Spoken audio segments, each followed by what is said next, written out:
како ќе се справите со енормното загадување и ќе обезбедите поздрава животна средина? Загадувањето за жал во моментов е еден од најголемите проблеми во градот Скопје, особено загадувањето на воздухот, кое што повеќе се приметува во зимските месеци, иако со овие инцидентни палења на депони и на складиште за отпад, видовме дека тоа може да биде сериозен проблем и во летниот период. Пред се мораме да бидеме внимателни кон и да ги чуваме природните ресурси и да спроведуваме мерки кои што ќе бидат во насока на намалување загадувањето на воздухот. Но таа смисла имаме предвидено доста мерки во самата програма.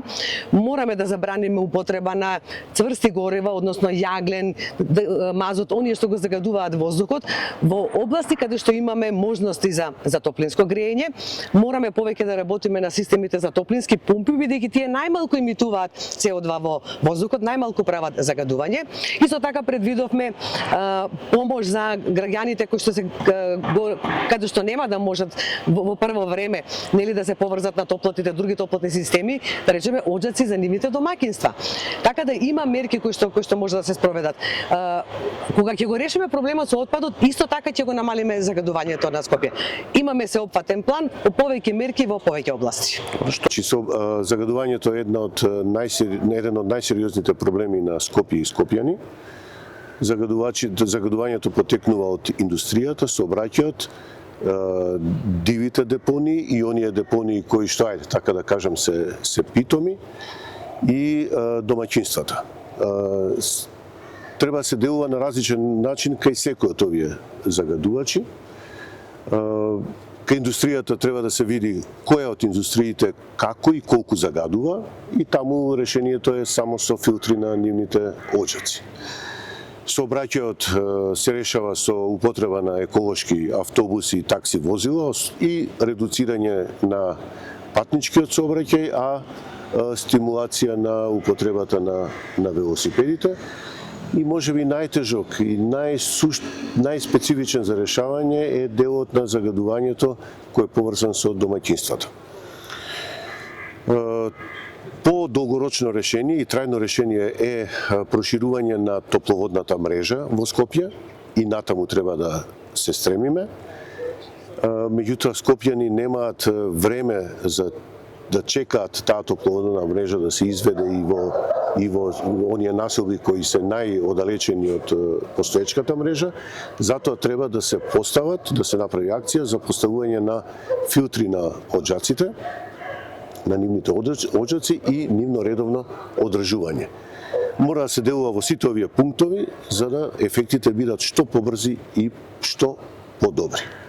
Ова прашање пред да го одговорам ќе ви дадам две точки на контекст. Првиот контекст е дека јас бев советник пред да станам и пратеник, додека бев советник ние гласавме многу точки кои можат да одат во насока на спречување, тоест намалување на ефектите од аерозагадувањето, но кога ги изгласавме, тогашната градоначалничка одби да ги спроведи, исто така изгласавме инспекцијски надзор врз усија кој никогаш не беше направен затоа што инспекциите во град Скопје не можа да го завршат тој инспекцијски надзор поради недостаток на некои дозволи кои ги има само Министерството за животна средина, додека бев пратеник, пробавме да организираме надзорна расправа во која ќе се видат сите кој каква одговорност има и како треба да се санира ова решение. Сега денеска ние нудиме еден многу јасен план.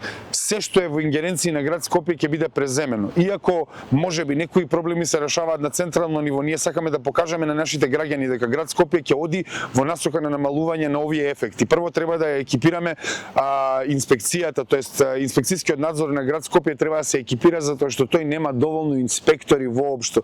Тие инспектори немаат добри услови за работа и треба пред се на инспекторите да им се овозможи да можат да си ја вршат работата. Се што е во наша ингеренција да извршиме инспекцијски надзор ќе го направиме, се што не е во наша ингеренција ќе доставуваме пријави до Министерството за животна средина затоа што ние сакаме да соработуваме со секоја инстанца на власт за да го решиме овој проблем. Понатаму идеме со чистење на дивите депонии, па набавување на дронови, организирање на широки и чести јавни дебати повторно со граѓаните. Кога ќе кажам јавни дебати, тоа не се избрани луѓе, тоа се нашите сограѓани со кои можеме да ги лоцираме проблемите и да се спречи загадувањето во градот.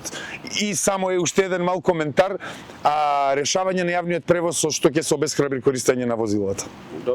Тоа прашање треба да го решаваме на подолг рок. Јас нема да бидам градоначалник кој што ќе каже дека преку ноќ ќе ги смениме работите. Ние треба систематски да делуваме во тој дел. Најпрво еве ќе започнам со сообраќајните решенија кои што ќе треба да ги спроведеме. Ние имаме една сообраќајница подземна Лимак која што ќе ми биде еден од врвните приоритети која што целосно ќе го растерети сообраќајниот хаос помеѓу Кисела вода и центар. Дополнително на повеќе точки планираме проширување на булеварите, односно создавање на нови ленти и растеретување на сообраќајниот хаос, кружни текови на повеќе локации во градот Скопје кои што ќе овозможат полесна циркулација на возилата, знаеме дека и возилата влијаат.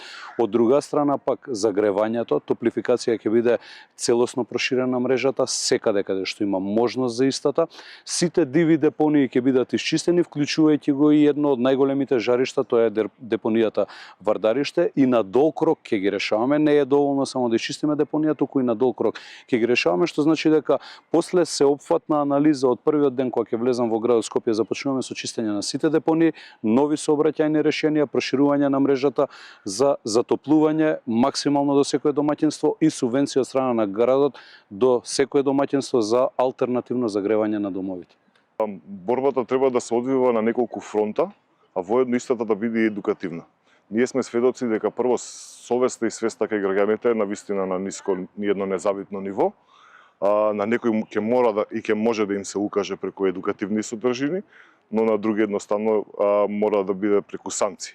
Затоа и дел од програмата ветуваме воведување на комунална полиција, која што сметам дека од аспект на превентивно дејствување може навистина да ускокне во реализација и подигнување на јавната чистота и пред се на загадувањето.